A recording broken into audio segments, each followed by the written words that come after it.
Okay. Let's see now. This is musical practice workshop, keyboard practice today. I uh, I am going to post a YouTube video about the distinction, the difference between tonal cadences and modal cadences. But before I do so, I want to do a recap on the subject of cadences. I have I have already posted videos, probably a couple of videos about that, and then all I need to do now in order to prepare for my video on the difference between tonal uh, progressions and modal progressions, tonal cadences and modal cadences. I'm just doing a recap of cadences. Of course, you already know at least one of the meanings of cadences. Music is when you use cadences to put an end to put an end to a musical phrase or a musical section or an entire piece of music or an entire song. I know you know that, and to understand clearly to clearly understand the concept of cadence, we must understand the concept of diatonic system of the diatonic system in music, and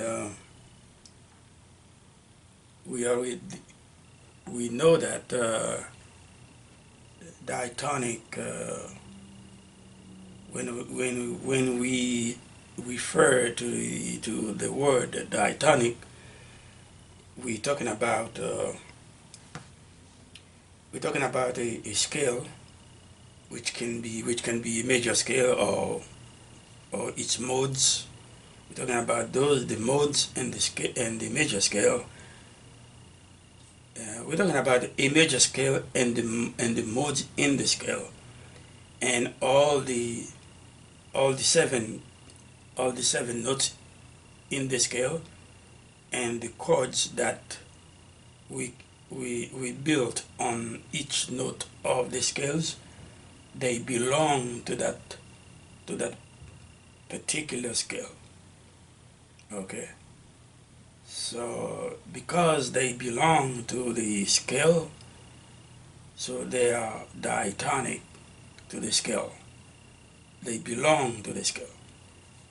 That's what diatonic basically means. It's nothing really complicated. It's nothing mysterious about it. It's if a chord is diatonic to a scale, or if a note is diatonic to a major scale, for example, to C major scale, for example, that note or that chord is diatonic to the scale. That's what it means. So, and also we to better understand the concept of cadence, we need to understand the concept of functional rules of the diatonic chords within the scale. For example, within the major scales. Uh, For example, in the for example in the C major scale, you can build a chord, a diatonic chord on each note, on each of the 7 notes in the scale. So the each chord, each one of those chords has a specific function to play diatonically. So, but if we look at if we analyze the diatonic system of the major scale very closely, we can see that there are three groups of functional uh, functional diatonic walls within the major scale. So when we have a progression, when we have cadences in the major scale, for example in the C major scale, those cadences are diatonic cadences. Okay, that means we use chords that belong to the scale to make a progression, to make the cadences, and they follow, and the way the chords follow each other are not just randomly chosen.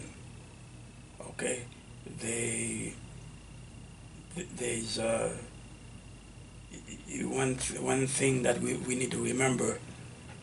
all the the notes in the scale, the 7 notes in the scale, they don't have the same functions, and their functions depend on the stability of the specific note or chord, because each note in the scale can be stable or unstable, can be a note can be more stable than another note, a chord can be more stable than another chord in the diatonic system. For example, in the major scale, the 2 notes in the major scale we know that are unstable.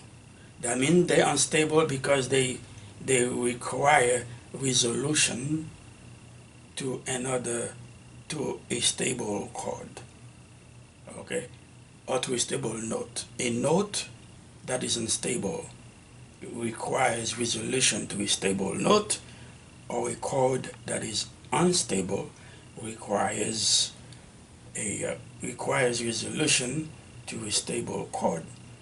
So the 2 unstable notes that we know about in the major scale as in the major scales are the 4th degree of the scale, the fourth note of the scale, and the 7th note of the scale. So if you build a major 7 chord and you have at least one of those 2 notes in it, well, this chord may be very unstable or just unstable. Okay, so what we need to keep in mind that unstable notes tend to resolve unstable note, and stable notes tend to remain, where they are, waiting for other chords, for unstable chords to resolve on them, because they are well, I would say they are very strong, and they can exist alone. The stable chord, they can exist on their own, they don't need to resolve to other chords as opposed to to unstable chord. So if we so that's where the functions that's where the functions of those notes and chords come from. The you know those functions come from the stability or the instability of of the notes. And we have I can it's very important to know that kind of distinction in order to understand the concept of cadences in music. So we can functionally we can classify those notes as either either tonic, subdominant, or dominant. And then we, like I just told you, we have three functional group within the major scale. Okay, in the first group, which is the tonic group, we have one example, one major seven, example C major 7 chord.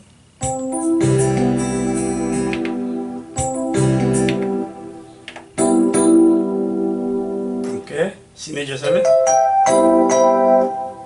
Okay, this is a tonic. Okay, stable. It's a very stable chord. It's a home. It's a home. When you progress, you know, when you play progressions, you can 5-1, 5-1, 5-1, 5-1, 5-1. At the end of the day, you can travel, but you coming back home, which is the C major 7 chord. Okay, so that's one. Now, in that category, you have also 3 minor 7, which is E minor 7th in the key of C major, which is, okay. That's tonic, okay. And another tonic is 6 minor 7th in the key of C major. That would be A minor 7, right?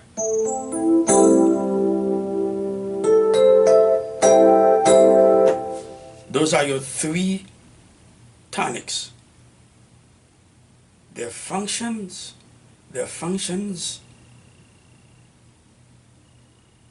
are, you know, expressed in tonic.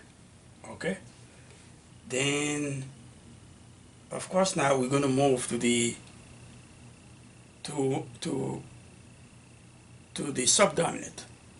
The subdominant, which is unstable, because of course it has either that's the way you know if a chord is unstable is with the existence of either the 4th note in the key of C major F, or the 7th note in the key of C major, which is B. So in the subdominant, if I look at the subdominant in the key of C major, if I look at let's look at it. The subdominant, the primary subdominant in the key of C major is F major 7, right? Yes, that's subdominant, the primary subdominant.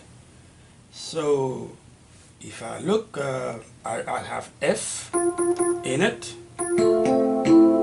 Okay, I have F in it, so I know right away, immediately, I know it is unstable because we have at least one of the two unstable notes in it.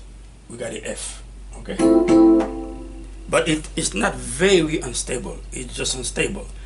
But just because it is unstable, because it is built on the fourth degree of the major scale, it requires resolution to a stable chord, which is maybe the one chord, which is the F major, which is the C major 7.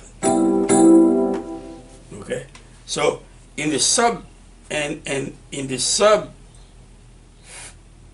category, in the sub functional category, we have, which is the subdominant. Yeah, in the sub, that's it. That's it. In the subdominant functional category, we have the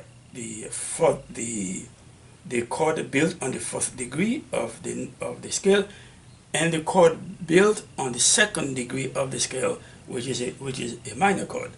In the case of C major key, C major scale, we have D minor 7. So okay, so we have in the subdominant category we have F major 7, which is 4 major 7, and D minor 7 in the case of C major, D minor 7, which is the 2 minor 7th. Okay, now those two are unstable and they need to be resolved on a stable chord. Oh, now let's move to the third category, functional category, which is the dominant. Okay, dominant or dominant 7th. In the key of C major, is going to be G, because the primary dominant 7th in the major key, the primary dominant 7th chord in a major scale is built on the 5th degree of the scale. In the case of C major, that's talking about G dominant 7. Okay.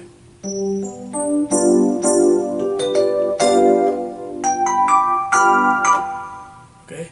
So in the key, if we look at the key of, if we look at the G dominant 7th chord, we can see we have F in it, which is the fourth degree of the scale, unstable, and we also have B in it, which is the other unstable note in the C major scale. So we have the two unstable notes in the major scale.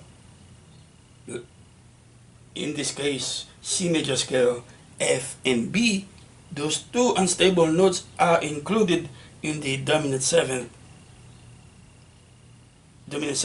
in the dominant 7th chord. That's why it is very, very, very, very, very unstable. So definitely it needs to be resolved on a stable chord, which is the one chord most of the time, a one chord. Okay, so there you go. G dominant 7. Okay, so to understand the concept of cadence, you need to understand everything I just told you, okay, about the diatonic system in music. Okay, like I told you, the reason why I'm doing this video is to prepare ourselves for the next video that I'm going for for the next YouTube video I'm gonna post on the subject, which is the difference between tonal progressions and modal progressions, tonal cadences and modal cadences. And remember, this is in conjunction with my Facebook group page, which is musical practice workshop. You know, today we're practicing keyboard, and if you wish, if you like, you can go ahead and join the group, because the group is a public group where you can post your idea. You can post your ideas of practice, as long as we remain respectful to one another. As long as we respect each other ideas, we can go ahead and share our tricks of our bags of tricks, everything in music, so we can be better musicians together. No competition. So let's go to cadences.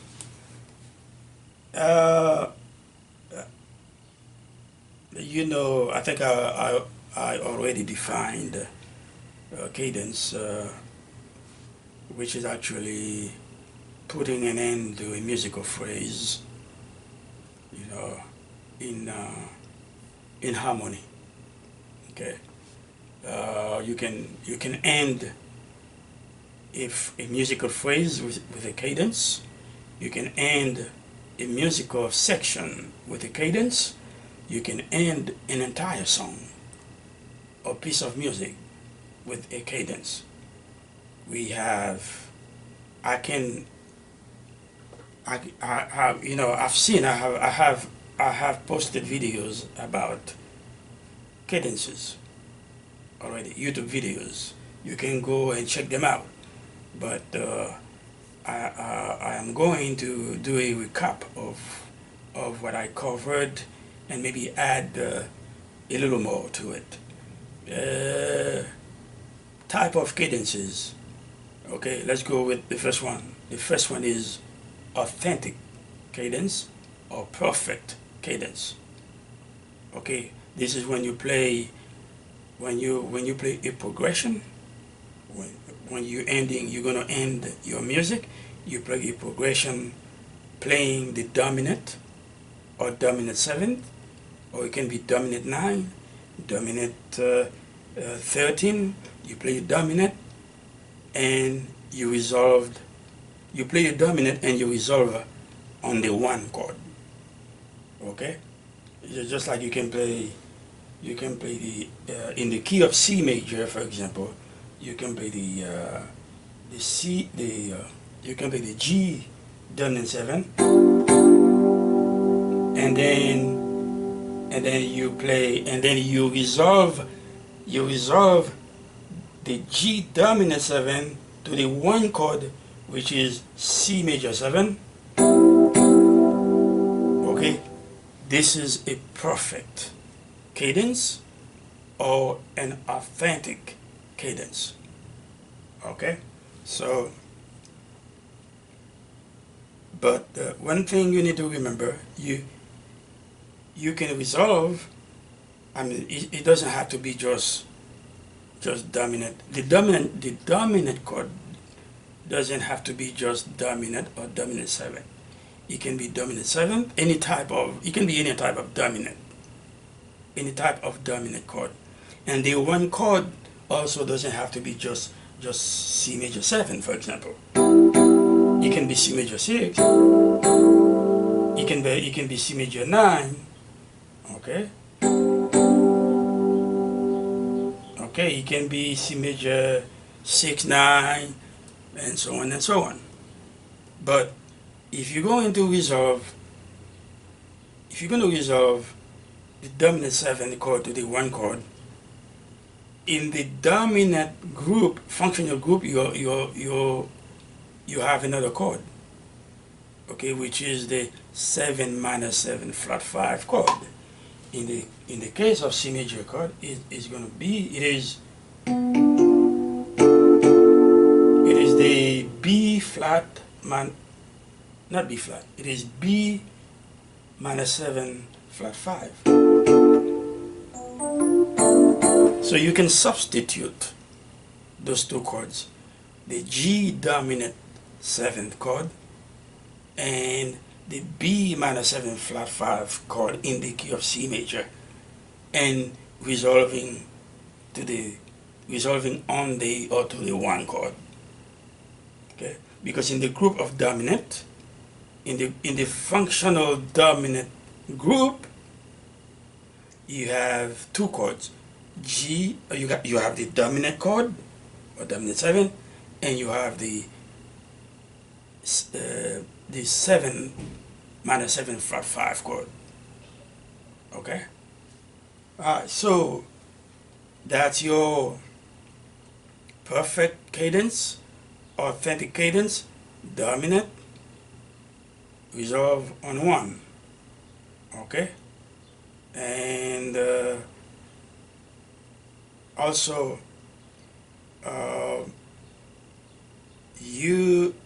now let's go to the second type. The second type of cadence, half cadence. The half cadence happens when you move from the 1 chord to the dominant chord. I mean, you move from the C major, in the case of C major scale, you move from the C major 7, for example, okay, to G dominant 7. Okay, from 1 to the dominant. This is called half cadence. And then you can use any type of 1 chord, and you can use any type of dominant chord. Okay, as long as you start with 1 and you resolve on dominant. Okay, so remember, you have three chords in the 1 category. Okay, and you have 2 chords in the dominant, in the 5 dominant category. Okay, now the third type of cadence is called plagal cadence. Plagal cadence is when you play the subdominant and you resolve it on 1. Subdominant resolves on 1. For example, you have F major 7, which is the subdominant. Okay, in the key of C major, the subdominant F major 7, and you're going to resolve it on C major 7. Okay, that's subdominant to tonic. Subdominant resolves on the tonic, on the 1. That is plagal cadence. But in the subdominant functional category, you have another chord, which is 2 minor. In the key of C major, that's D minor 7. Can also resolve on 1.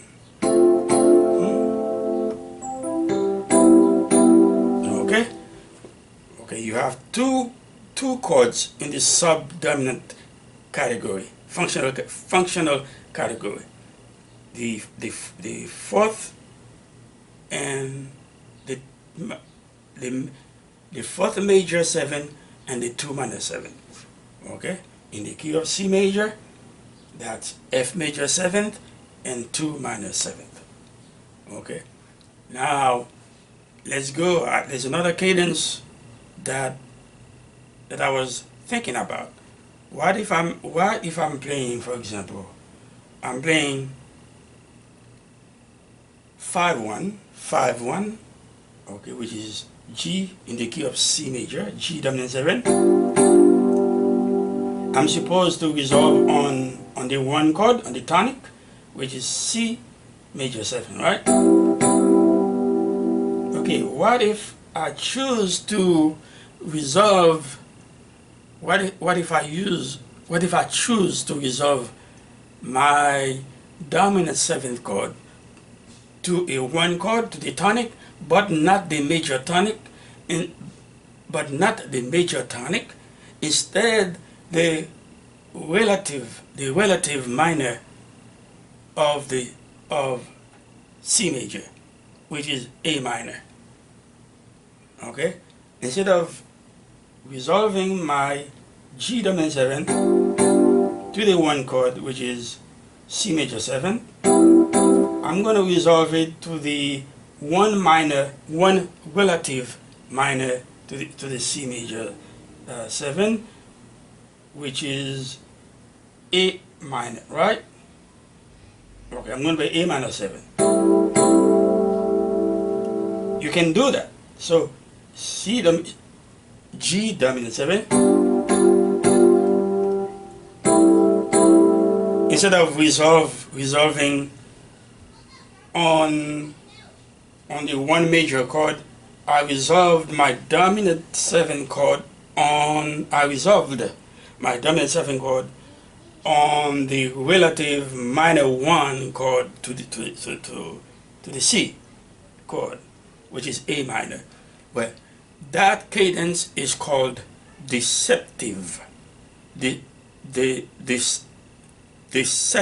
Deceptive cadence. Okay. Okay. Now you can combine all those chords in a logical way in order to that leads you to a perfect cadence, or an authentic cadence at the end. Okay, you can combine, you can compound. Now you can you can combine some of them, maybe all of them, in order to make your progression more interesting, and then at the end of the day you end up with a perfect cadence. For example, you can play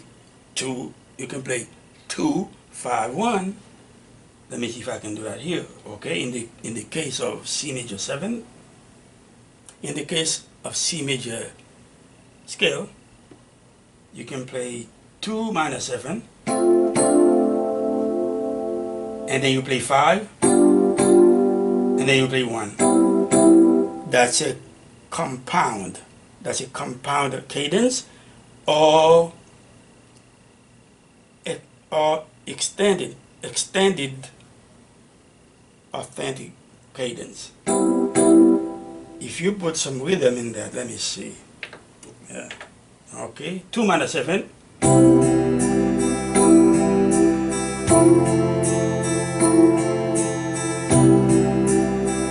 Okay, this is 2. This is 5.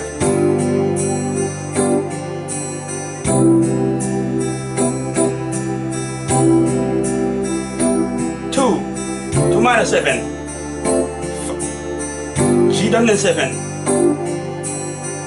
C major 7.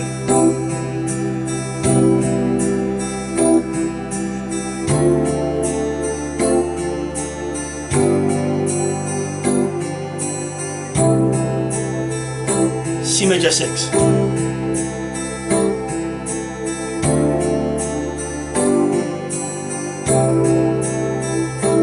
Okay, that's 2-5-1. Okay, compound cadence. You can also play 6 2 5 1, 6 2 5 1, 6 minor 7th, 2 minor 7th, 5 dominant 7th, and 1 major 7th. In the case of C major scale, that would be 6 would be A minor 7. Let me see. Let me try to play it with backing. Remember, we are practicing. You know, I did not prepare what I'm telling you now. We're just practicing together. You know, mistakes can occur.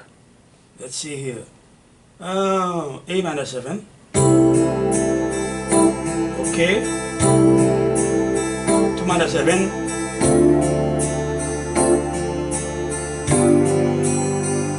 Okay.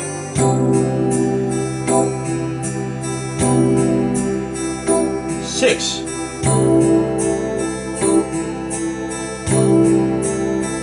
Two minor 7. Dominant 7. C major 6. Okay, so that's compound cadence. Also remember, when you play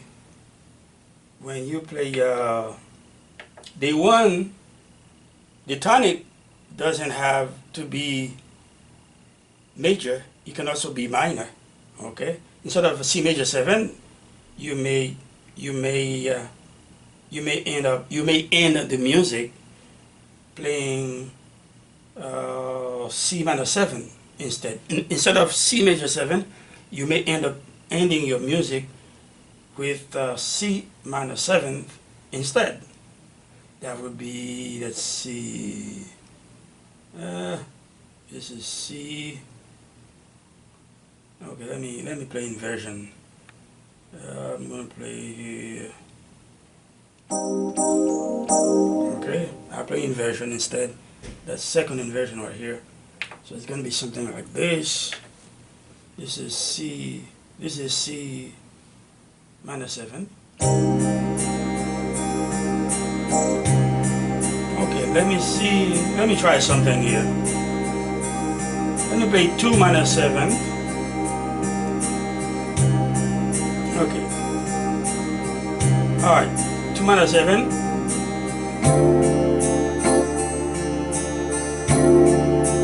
G dominant 7.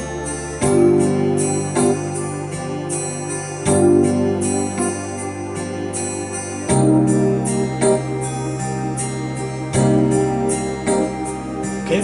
What I just play, instead of ending the cadence, instead of resolving my dominant 7 to the 1 major, I resolved it to the 1 minor. That's what I did. So you can do that, but it depends on the I would say on the context in which you're playing whatever music you're playing. So that's it for now. And next time I'm going to tackle the difference between tonal progressions, tonal cadences, and modal progressions, modal cadences. There is a big difference between the two. Okay, so stay tuned, and together we can become better musicians. Take care.